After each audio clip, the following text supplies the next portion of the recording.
screaming apparatus back there that I don't know how to work 100%. Right now, if we put it on that Facebook Live from our streaming device, it'll pick you all up. His voice, but it'll pick you all up. And so Deborah is going to, we're going to plan to. So, welcome, and I promise we're going to get this together and know how to work things. We're already asking them to come back and give us a remedial course. So, cross your fingers for us. There are a couple things coming up that you might want to know about here.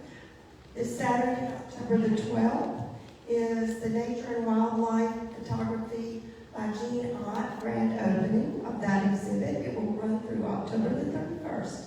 Right. On October 15th, Jean will be... I think it's supposed to run till November 16th. Yes, yes. Excuse me? Till November 16th. Yes, we've been having to make some changes. Jean will be giving a lecture on October 15th at the Birds of Lawrence County. And on October 26th, we will be having a Native American, celebrating Native American traditions, past and present. This will be from 10 till 3. If you came last year to some of our programs, it will be the same type of thing. Different, but same type. Yes, and there's free admission to that. On October the 29th, we have a members-only event, Historic Halloween, where you will find people who are dressed up as historic characters from Lawrence County. And if you would like to dress up, you can, but it is not necessary. So be looking out for the details about that. Now, if you will silence your phones and save your questions till the end. Oh, and I believe Durant next month will be talking about Francis Marion. Okay, well, it's good to see everybody. Hello to every one of you. And hello to everybody out in Facebook land who's maybe watching this evening. But tonight we're going to be talking about James Williams, the most ardent patriot.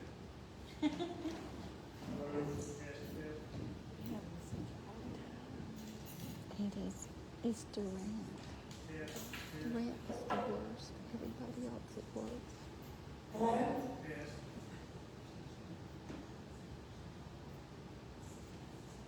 Yes, test, test. James Williams. Hello, test. Maybe we'll do it this way. So, James Williams was the most ardent patriot in Lawrence County during the Revolutionary War. And there's one little bit of information I'd like to get out before we get too much further along.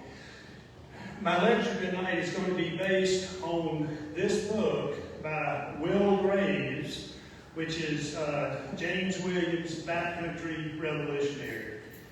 But I do want you to know that James Williams looked nothing at all like the two gentlemen in this picture. James Williams is described as 5 feet 9 inches tall, which is average or above average for that time. He is described as corpulent, and he has a big nose and stringy black hair. So that description fits neither one of these two gentlemen here. And I'm not quite sure who painted this picture, but I would say that this probably resembles two of the most infamous villains in the Revolutionary War in the backcountry of South Carolina. And that is David Fanning, who was a 19-year-old sergeant at the first siege of 96, and he was 6 months later, 6 weeks later, a 19-year-old captain at the Battle of the Great Canebrake. And the other individual here would be none other than William Cunningham. And you know William Cunningham as Bloody Bill Cunningham. So David Fanning and Bloody Bill Cunningham chased James Williams from his plantation after Charleston fell. Testing. So, those two individuals went to James Williams' plantation to capture him, arrest him, serve him, do justice as part of the Williams-Cunningham feud, which we're going to be talking about quite a bit this evening as well. So, James Williams was born in Virginia, moved to Castle County, North Carolina, which is east of Hillsborough, about 50 to 75 miles from the coast. And he moved to Lawrence County only in 1773. And he was quite popular, he was prosperous, he had a plantation, he had 33 enslaved persons on his plantation. He owned a flour and grist mill, and he owned a store. James Williams owned Hammond's Old Store. Hammond's Old Store was built in 1772 by Leroy Hammond, who also built the jail and the courthouse in 96. Leroy Hammond was an entrepreneur. But in 1775, James Williams bought the store, and this is the only store in the Little River District. This is the center of the community. And James Williams bought this store in 1775. So his plantation, and this is just a sketch from Jorge Rubio Perez about the Battle of Fort Williams. And James Williams was already deceased when this battle occurred. But this is a representation of what his plantation may have looked like. And here we can see the plantation in the background. And of course, this is the charge of Benjamin Roebuck and his battalion at the Battle of Fort Williams and Mudlick Creek. So, to give you an idea a little bit about important events during this time, I would point out that this is where the home place of James Williams was. And this is referred to here as Fort Williams because his home place was fortified. His home place was a Revolutionary War fort, which actually turned over 6 different times. Fort Williams was the most heavily contested battle or location during the American Revolution. There's no other places that turned over 6 times. Fort Williams did. James Williams benefited from two of the most ardent loyalists in the backcountry. So this is an example of how divided the sentiments were during the Revolutionary War. Here is Peach Hill Plantation, which was the home place of Robert Cunningham, who was later a general, a loyalist general for the state of South Carolina. And he lived just a few miles from James Williams, who was a Patriot general. And also part of this triangular situation we have here is Rosemont Plantation, which was the home place of Patrick Cunningham. And Patrick Cunningham and Robert Cunningham, they were brothers, and they were cousins to William Cunningham, Bloody Bill Cunningham. And the Cunninghams were Tories to the core. So I want to show you a little bit about the activity activity that was going on in the Revolutionary War. And this is basically after the fall of Charleston. Now, there are several points of interest that I'd like to point out here on this map. So, this is the Catawba Indian Reservation. This is where Thomas Sumter, based his militia camp. There was also a camp here in the Earl's Fort area of North Carolinians under Charles McDowell. 2 points of resistance to the British occupation of Charleston. This is before the time of Francis Marion entering the fray. So, Fort Prince in the center of Parker County, Fort Thickety in Cherokee County, Rocky Mount and Hanging Rock. These were 2 British fortifications that were based out of Camden. The backcountry here, these forts and fortifications were under the control of the British enclave at 96. I also want to point out Carey's Fort here below Camden. So when when Charleston fell, there are numerous patriot leaders, officers, generals who resigned at that time. They surrendered. They sought British protection. And Andrew Pickens was one of these men. General Andrew Williamson was one of these men. Leroy Hammond, who I talked about building Hammond's old store and the jail and courthouse in 96. All of these men sought British protection. They laid down their arms. The James Williams was not. And he banded together the Little River Regiment. And he took his men into Sumter's camp. And there were hundreds of men here in the Catawba Indian Reservation.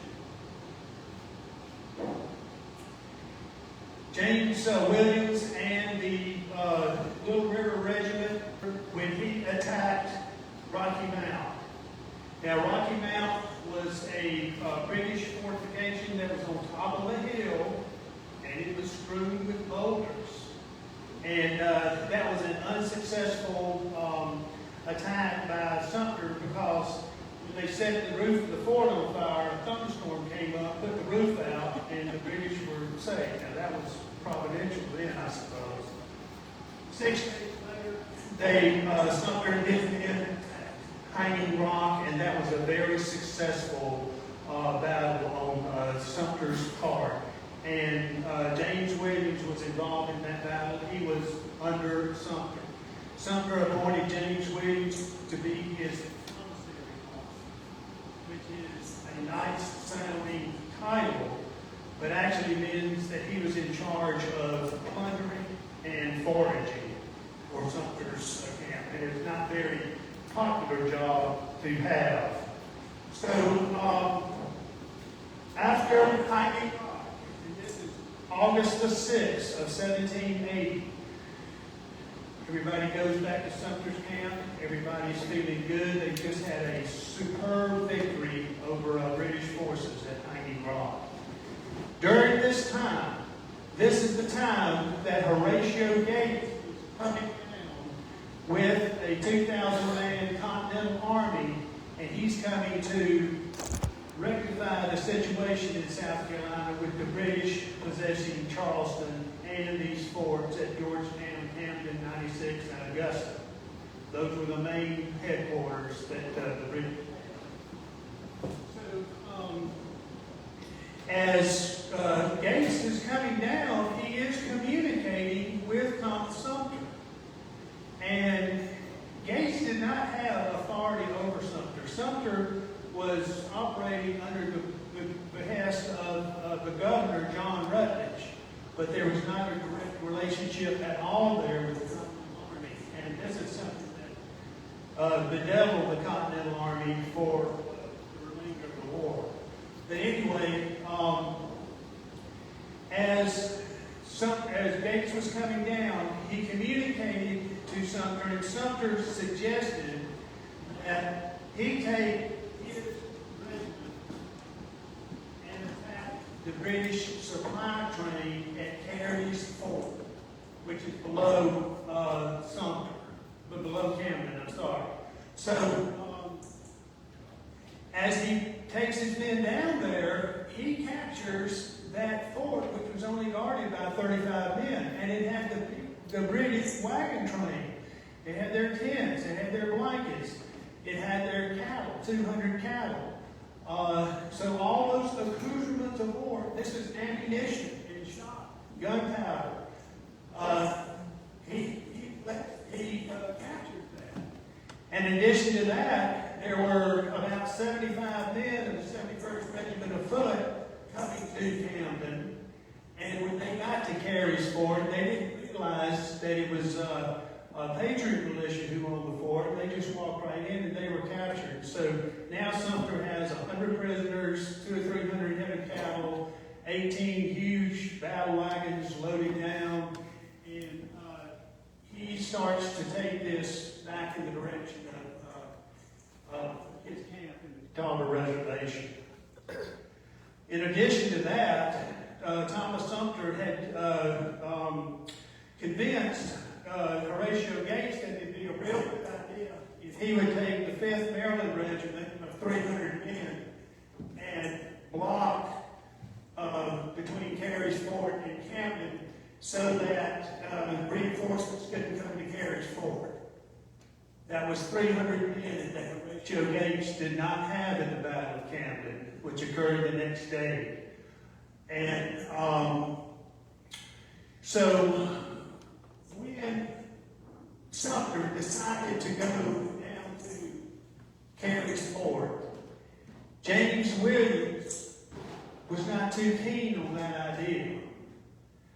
Because as militia do, they are most concerned with their own neighborhood. And James Williams and his men did not want to go to Carey's Fort. They were worried about what was happening in 96. So, Williams split up from Sumter at that time. And Thomas Sumter said, well, okay, that's fine. If you and your men want to leave, go ahead and leave. And so James Williams did. But in the meantime, he took with him the horses that he had acquired. I think my microphone is quit altogether. Where did Teresa go? Testing, testing, testing, Not at all. testing. Test. Shoot it. Project. I don't know where Teresa. Can I be heard? Yeah. I mean, I know I can talk loud enough for everybody here to hear. I don't know. Just You know? We can hear All you. right, well, I'm talking without the microphone, where's which I'm happy to do, happier. really tense handheld So, microphones. we've got this situation in Sumter's camp where Sumter wants to go down towards Camden and try to capture the British train, wagon train, and Williams wants to head in the direction of 96. But he goes into Charles McDowell's camp. And McDowell's camp is on the border of North and South Carolina. So what this is doing is, this is describing 3 days in August of 1780. From August the 15th, when Carey's Fort was taken by Sumter, Sumter starts retreating up the west side of the Wateree River. This is the Catawba River up here, where the Wateree Creek comes in, it becomes the Wateree River. James Williams and his men are are now in Charles McDowell's camp, and this is about 300 strong. So Charles McDowell, during this time that Sumter and his men were fighting these battles in this area here, Charles McDowell and his men were fighting in Spartanburg County.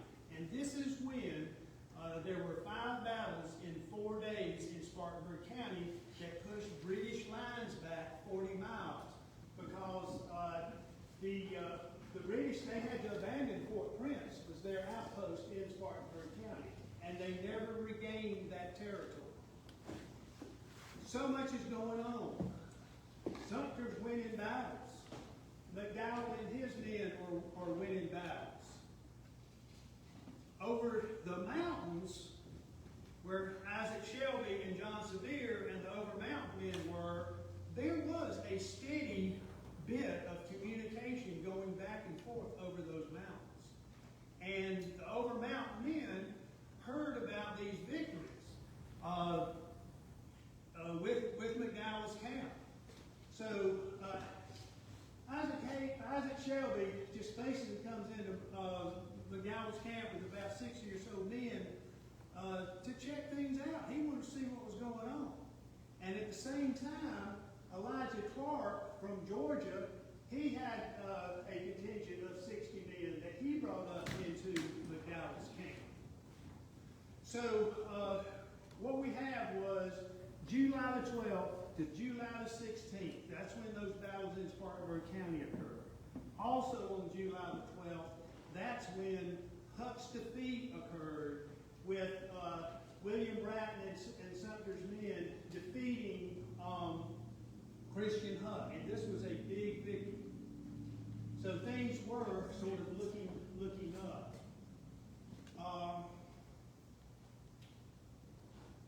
They were looking up until Gates came down into South Carolina. And Horatio Gates horrendously mismanaged the Battle of Camden. He marched his men through barren woodlands with no supplies whatsoever. The night before the battle, he fed his men green corn and molasses. You can kind of imagine what the effect that had. So he lined up his weakest troops on the left, the North Carolina militia, who was untested in battle, against the 71st Regiment of Foot, which was the best unit that the British had. Bannister Carleton was there with Cornwallis. The left wing of Gates' army threw down their weapons, many of them loaded and unfired, and ran. The Virginia militia ran. That left the 1st and 2nd Maryland Division on their own. Now, these were the best. This is Washington's immortals. And even though they lost 7 battles in the North, this was their worst defeat, was at Camden. Because as the left wing of the British Army the Patriot Army evaporated, Bannister Tarleton comes in, and he comes in behind the 1st and 2nd Maryland.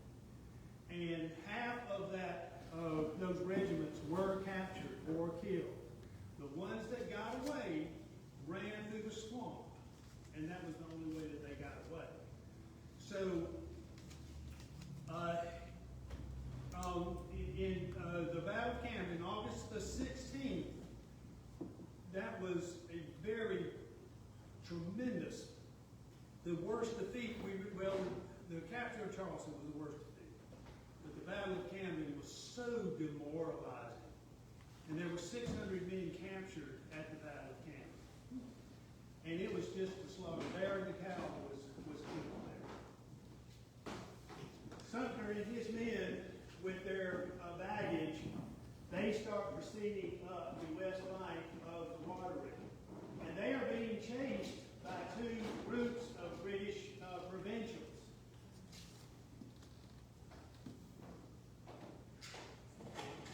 Testing. We'll see if this works. So,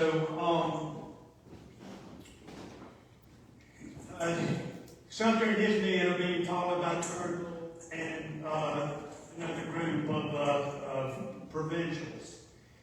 But they know that they are stamped there on the east bank of the water reef. And Sumter does have lookouts watching their movements.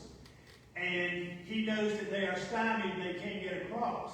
Middle of the day on August the 18th, with his 100 prisoners and 300 head of cattle and his 700 men, Sumter takes a break because they are just worn out from the chase and everything. And Sumter actually goes to sleep underneath the wagon there. Well, what Sumter doesn't take into account is the fact that Master Tarleton has looped around, and he's coming from this way, and he comes down. He's got 170 men fighting against 700. But those 700 men were swimming in the river, they were sleeping, they were drinking the British rum. This is one of the things that led to this disastrous defeat at Fishing Creek. All the prisoners were recaptured, the cattle were recaptured, half of Sumter's command was killed or captured, and Sumter just barely got away.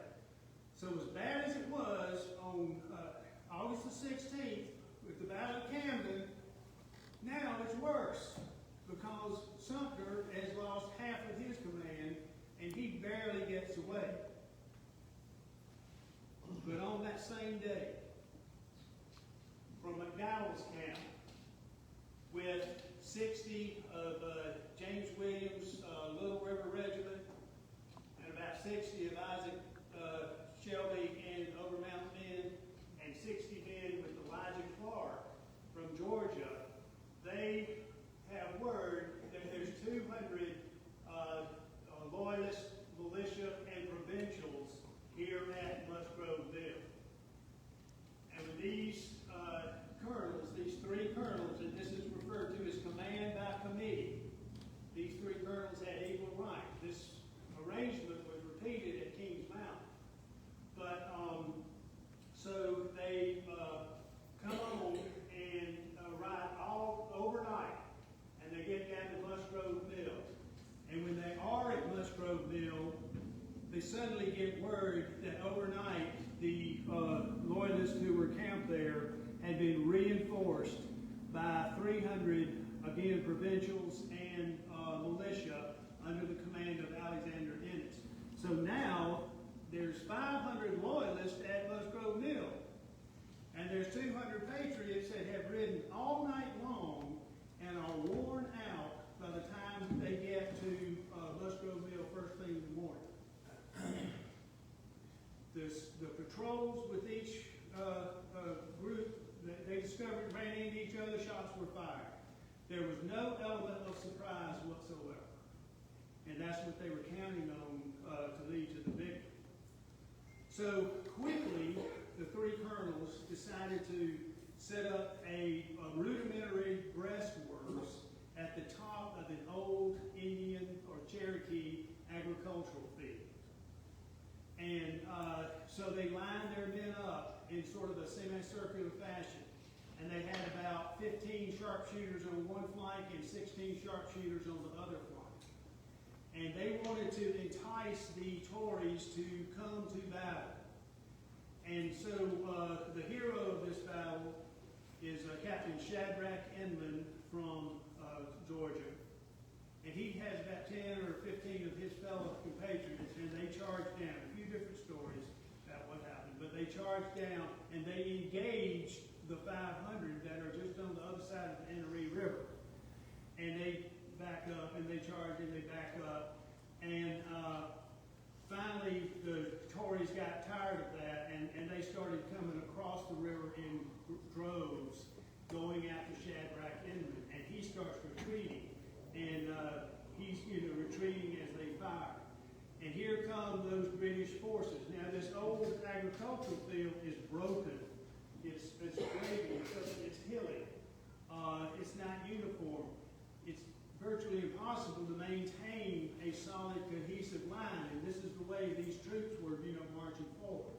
And as these troops marched forward, and they got within 110 yards of that breastworks, all of a sudden they noticed the breastworks. And they fired, and every one of those shots missed. Because those muskets are accurate from 80 yards, but not 110, and they overshot. But they're still charging. They're loading and they're charging and everything.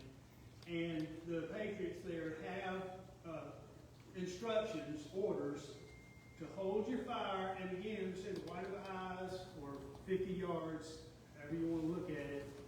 But at that time, the Patriot force let loose a volley, which was just devastating to the notorious and loyalists that were charging. And then those fellows, they start reloading in. The loyalists, they regroup. Alexander Ennis, he comes to the fore. He's on his horse. He starts pressing forward. The right line is about to break when, as those sharpshooters start shooting in, Alexander Ennis is shot through the neck, and he's unhorsed. And at that point, the Tories lose all cohesion, and the Patriots are able to charge after them. They chase them plumb across the river. And that was a tremendous victory. And James Williams was in the center of that victory. Along with Isaac Shelby and Elijah Farley, those are two of the most distinguished militia leaders that we could possibly have, and there's James Williams right there with them.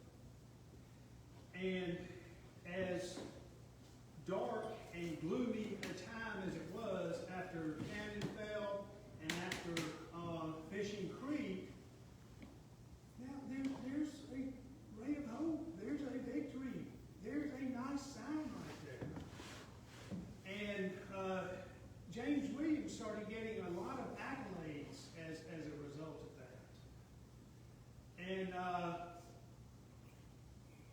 this was such an important time that Governor Rutledge, who was in Hillsborough at that time, he promotes James Williams to general. Now, James Williams really never received his commission, and I'll go into the reason for that. But James Williams got promoted for the victory at Musgrove Mill.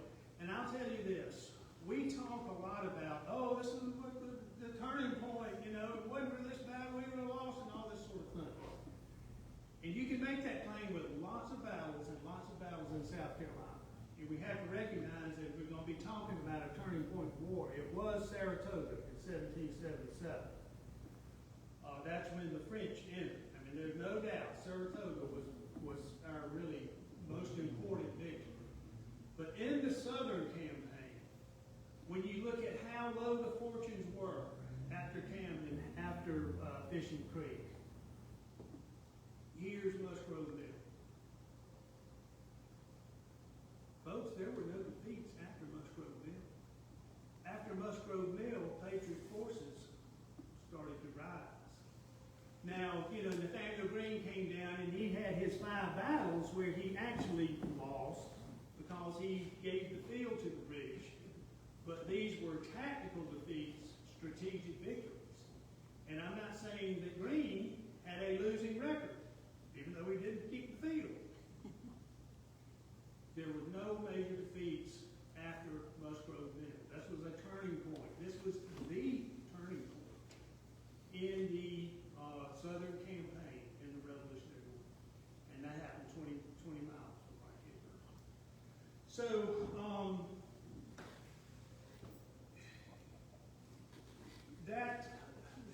that was great. As a result of what happened at Musgrove Mill, now Cornwallis was furious over that victory. And he was so furious that he sent James Weems, W-E-M-Y-S-S, on a burning mission through the Chirals. And James Weems burned 50 houses in 50 miles all the way up through the Chirals. And this was Cornwallis's right flank. Well, on his left flank, he was so incensed at what Isaac Shelby and the Over Mountain men had done that he sent Patrick Ferguson from 96 up through into North Carolina, chasing after the Over Mountain men. After the Battle of Cane Creek, which is close to Quaker Meadows, which is Morganton. That was a victory of Tarleton's, but, Ferguson's. But Ferguson realized that there were 2,000 over mountain men now gathering at Sycamore Shoals, so he starts retreating closer to Cornwallis. And Cornwallis is in Charlotte during this time because he had already feels like he conquered South Carolina. He was going to take North Carolina next. This is the visitor center at Musgrove Mill. I'm sure most of you have seen this, are familiar with it. This is the field itself. This is the field that the Tories charged over and, were unsuccessful. So that brings us to Kings Mountain. And we've got about 2,000 men from the Over Mountain. That's probably about 1,000 to give them, I'm sorry. And you've got another large group from North Carolina coming together, and the South Carolina contingent. Now, South Carolina, North Carolina, and the Over Mountain men, they were divided equally into equal thirds as far as the men that were participating. There were a few more regiments in one than the other, but some of these regiments were only 7 men. James Williams led a regiment at this time of 177 men. So he is leading the Little River District and the Spartan regiments here at Kings Mountain. And this is the position where James Williams was. Edward Lacey and James Hawthorne were here. These are Sumter's men, and they were working side by side. So then, Cleveland and Winston and all the rest of them fighting through. And you know how the battle progressed. But at the end of the battle, as the circle was closing. There's several different accounts about this, but one of the accounts says that James Williams was leading a charge, the last charge, and he was shot in the head. He was severely wounded and carried off the mountain. Now, at this time, I believe I need to discuss the controversy between William Hill and James Williams. I think I'll go here. So, William Hill was a colonel in Sumter's command. And William Hill was a very capable colonel. And that's one thing about Sumter. You can say a lot of bad things about Sumter, but one thing is, he had excellent colonels. And with colonels like that supporting him, you've got to realize that there's something to Sumter, even though, boy, he'll make you scratch your head. So, William Hill, he had an ironworks. He had one of 2 ironworks that were in the state of South Carolina. This is the only industry that was in the back country. Was 2 foundries, William Walford in Lawson's Creek in Spartanburg, and William Hill's ironworks here. And those ironworks were burned in July by Christian Huck. And this is a precursor to Huck's death. But at Rocky Mount, where I told you that the British had a fortified residence on top of a hill that was strewn with rocky boulders and hay bales on there, under fire, William Hill and one of his men ran from rock to hay bale to rock, all the way through till they got up right to the British fort, under fire the whole time. And Hill took a torch and he lit it, and one account says he set a hay bale on fire and hoped that the wind would set the house on fort on fire. Other one says that he took that torch and he threw it on the roof. And the roof caught on fire. And it was sure victory, except a thunderstorm came up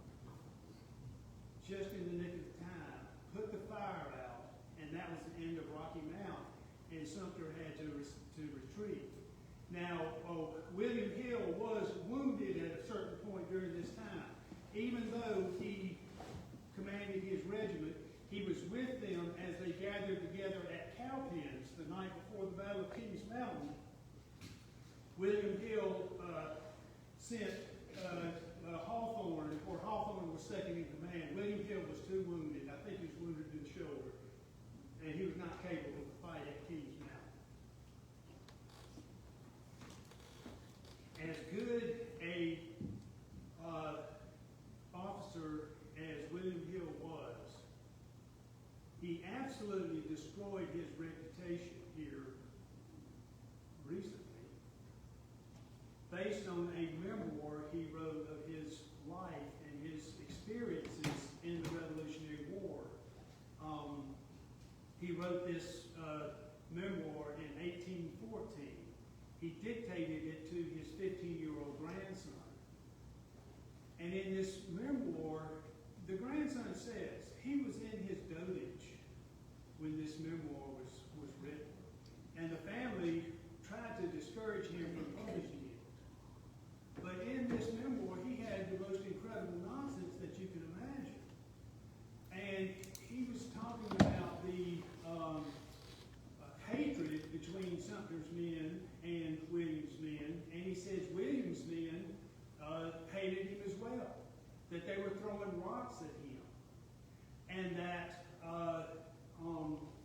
at the end of the Battle of Kings Mountain, that James Williams was killed by his own men. And that is an absolutely preposterous statement. But it was written first-person memoir. And for years, historians put extreme amount of credence on first-person memoirs. And for 200 years, William Hill's account, the only account from a first person who had been there, with absolutely no corroboration, that account was put down as gospel. And James Williams was castigated for 200 years based on William Hill's memoir he wrote when he was too old to even know better. And that's what happened. So that legacy has been reestablished by Will Graves, who wrote this excellent book refuting every single charge against Williams and restoring James Williams' legend to its proper role in history. But this is something that's troubling to me, is that all these accounts that I read and everything, you don't know what's true or not.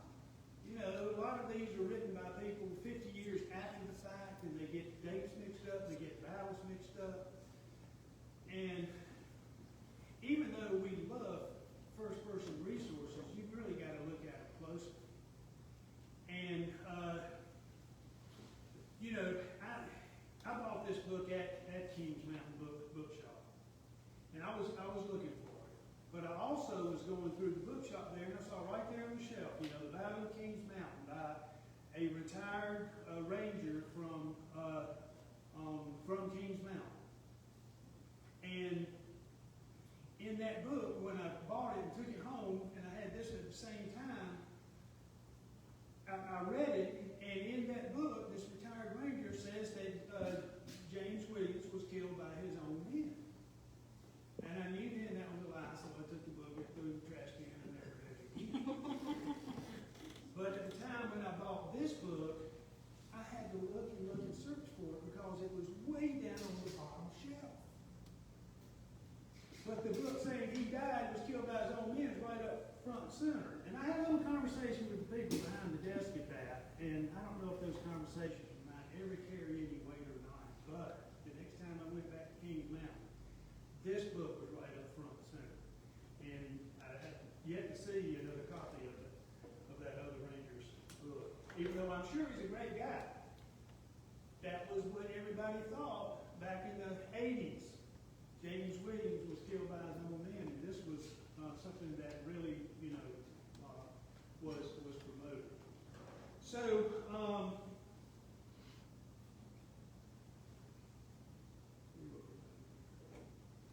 I told you James Williams was shot in the head at Kings Mountain, and he was carried from the battlefield, and the next day he died in the arms of his 17-year-old son, Captain Daniel Williams.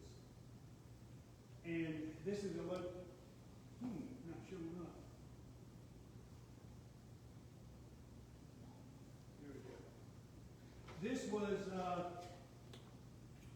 the spot where he was buried, and he remained buried in the spot for over 100 years.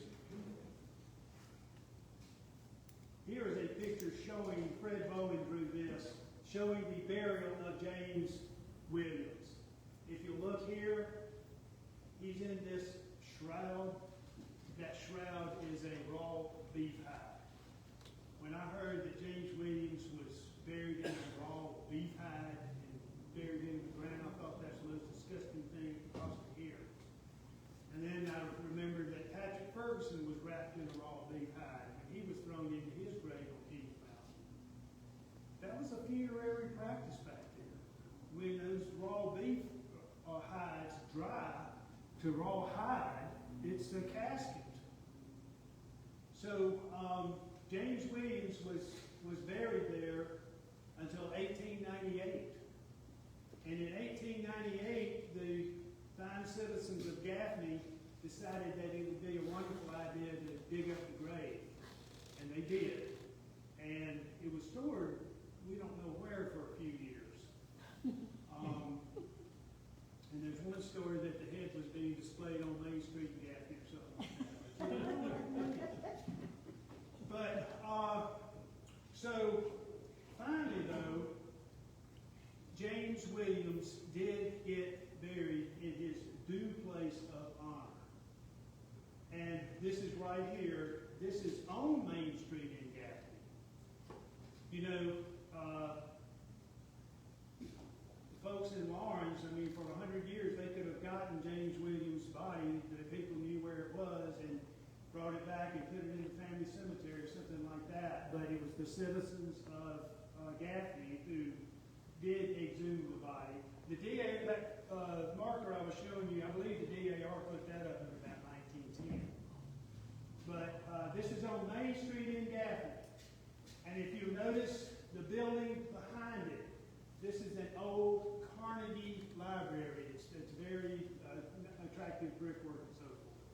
This building is being turned into a South Carolina Welcome Center as a gateway to South Carolina in the Revolutionary War for those people who were coming down south from 85. So this location is going to be very distinctive for the next 250 years. And it's a good thing that we have that. So,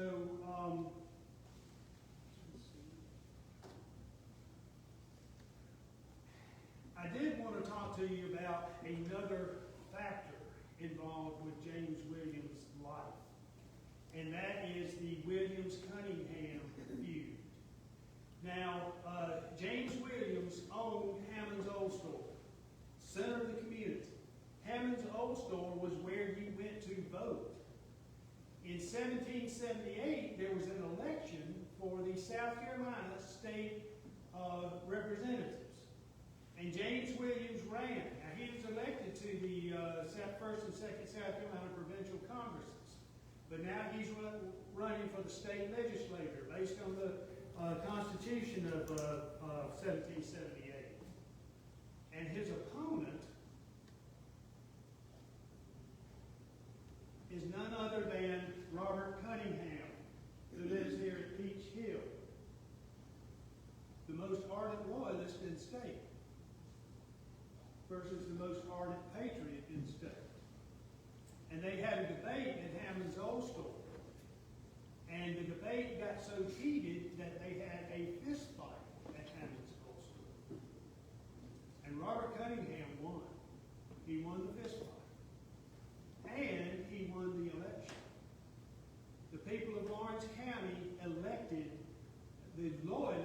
to represent them in the Patriot state legislature. That's how strong the Loyalist influence was back here in 1778. I mean, during the whole entire Revolutionary War. The Loyalists got elected. Now, Robert Cunningham never served because he was required to sign an oath of allegiance if he wasn't going to serve, and he would not sign that oath. But that was part of what was going on with the feud. You have David Fanning and William Cunningham trying to capture him in June of 1780. You have James Williams and Captain Daniel Williams at Kings Mountain. You have James Williams' second in command, Joseph Hayes. We're going to start hearing a lot about him. He's second in command at Kings Mountain. These men are at Kings Mountain, where at the end of that battle, after the white flag is raised, 100 Loyalists were killed. You know, we talk about the massacre at the Waxhaws. There was a massacre at Kings Mountain. Now, when the white flag was raised, it was cut down, it was raised again. Some people surrendered. They see other people fighting. They start picking up their arms, and they're going. So, you know, it was a very confusing time. But the end of the Battle of Kings Mountain was a massacre, and Patrick Cunningham and William Cunningham witnessed that. 600 Loyalist militia and provincials were captured at Kings Mountain, and they were marched up to towards the prison camps in Virginia. They were forced to take their shoes off. I'm sure the Patriots just loved that. They had their shoes now. And then they were forced to carry two Brown Bess muskets with the flint removed, weighing 10 pounds each. They were forced to carry those in October through the mountain trails. And 1 week after that battle, there was a kangaroo court held where 34 of the Loyalist officers were sentenced to death, and 9 of them were hung before the killing got too bothersome to folks. And that's when the Over Mountain went home. The North Carolina went to their homes. The South Carolina never left. There was nobody to guard prisoners. And all of those prisoners escaped.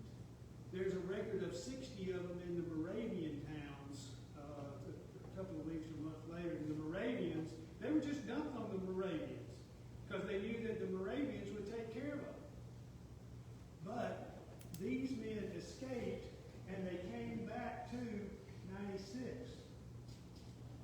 Whereas a few weeks later, this group from 96, they're starting to forage and plunder up through into the Fair Forest District. And this is when the Battle of Hammond's Old Store, and I know many of you know about the Battle of Hammond's Old Store. It's just, 15 miles from here.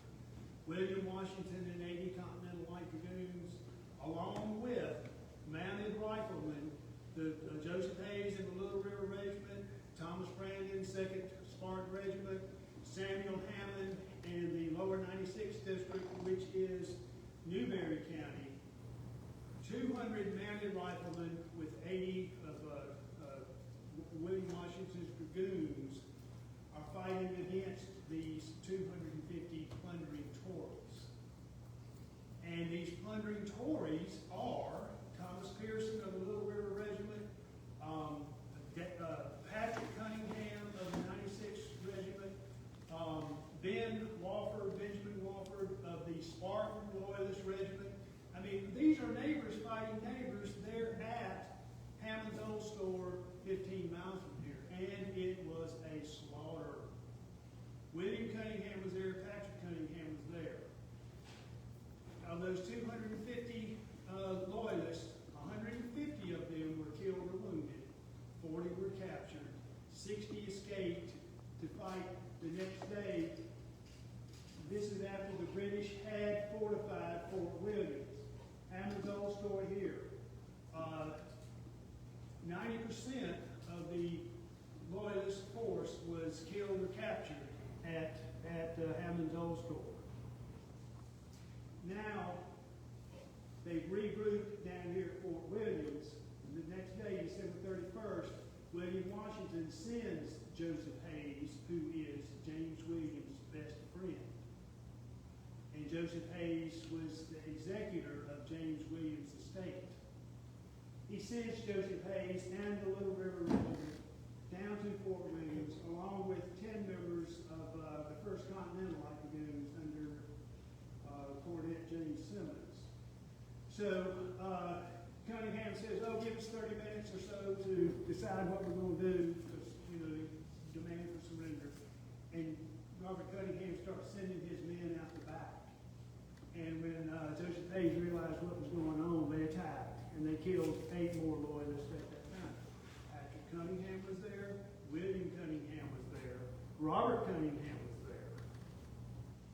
And now, James Williams' son, 18-year-old Captain Daniel Williams, he's still 17 at this time. He is in the thick of things in that fight at Fort Williams, which was a Patriot victory. Joseph Hayes, because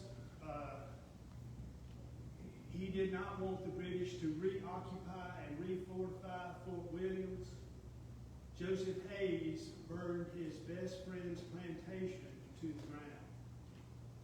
Joseph Hayes destroyed Fort Williams so that the British couldn't repossess it, even though they did.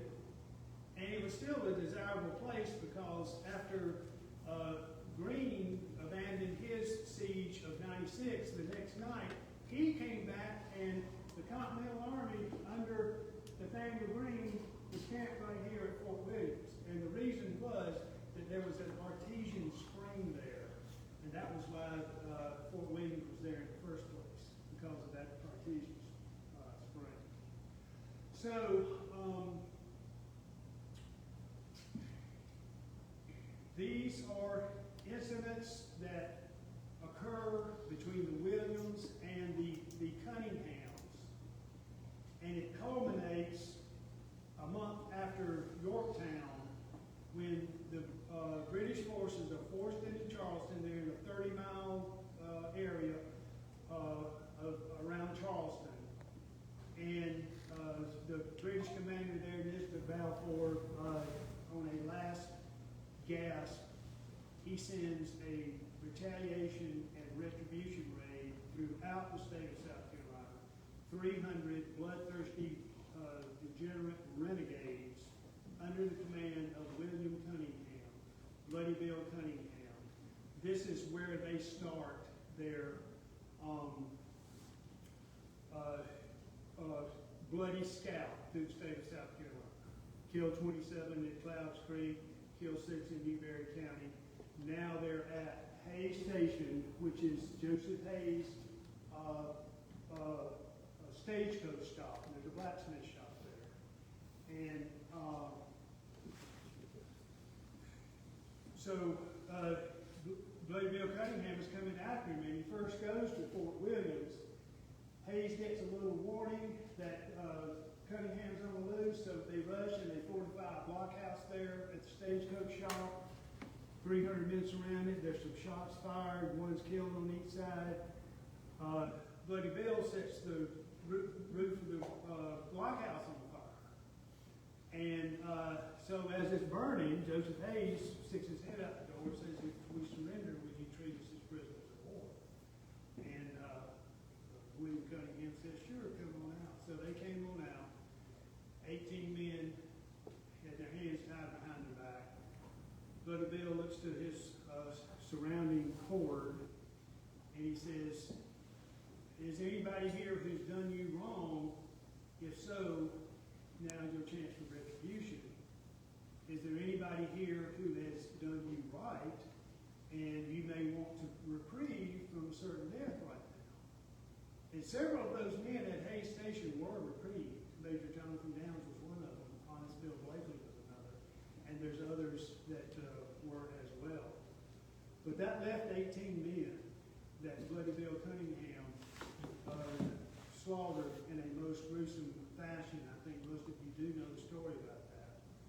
But were included in these deaths were James Williams' two oldest sons. And one of these was Daniel Williams, who was 18 years old. And as the noose was around Daniel Williams' neck, his younger brother, Joseph Williams, who's 14 years old, he comes up to William Cunningham. They knew each other. They were neighbors. He looks at his brother's face and he says, oh brother, what shall I tell our mother?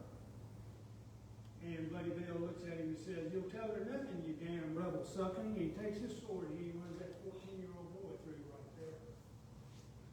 And then, now there's several different accounts. The account I've used is the one Judge Amos Burke wrote in 1784. This is the earliest account. This account was related to him by Jonathan Downs. So it's third person. But what this account says is that Joseph Hayes and Daniel Williams both had the nooses around their neck. And as they were swinging from the tree, Bloody Bill took a rifle and shot them through the body. And they were killed in that fashion. But then he takes his sword and he turns to the rest of the men who were bound and he starts chopping away and hacking away and stabbing away and slashing away. And until he could not raise that sword again, he hands it to his men and they finish the job and they chop those men to pieces. You couldn't tell whose hand belonged to whose head belonged to whose foot. And they were buried in two common graves there at Hammond's Old Store. So I feel like I've got as many pictures of James Williams in death as I do anything else. But there's his death site, there's his burial, there's his present burial site, which I'm sure will be there for eternity. This is the Williams Cemetery. And right here is where Mary Williams is buried. We don't know where Fort Williams was. We sure are looking at it. We're looking for it hard. I can't help but think that the site of Fort Williams is in eyesight of that cemetery. But we've had several attempts to locate where Fort Williams was, and we really running into a dead end on that. But I think this is a huge clue to where Fort Williams is. Does anybody have any questions at this time? Appreciate y'all sticking with me. Yes. I think I've heard as an explanation for Hill. See, Hill was under Sumter. Yeah. And he was trying to alibi why Sumter was not at Kings Mountain. And I understand that Sumter was going to find the governor to get a promotion himself. Yes. Which is kind of a telling. Yes, it is. You know, this started early on between these two, but Sumter there was a council of colonels, and I've talked to you about the fine colonels that Sumter did have. And at this council, they elected Sumter to be their leader, and in effect, their general. And he was referred to as General Sumter, but it never was official. So when the word came out that Governor Rutledge was going to promote James Williams to general, and that if that happened, James Williams would be senior to Thomas Sumter. And there was no way Thomas Sumter wanted that to happen. So he and 6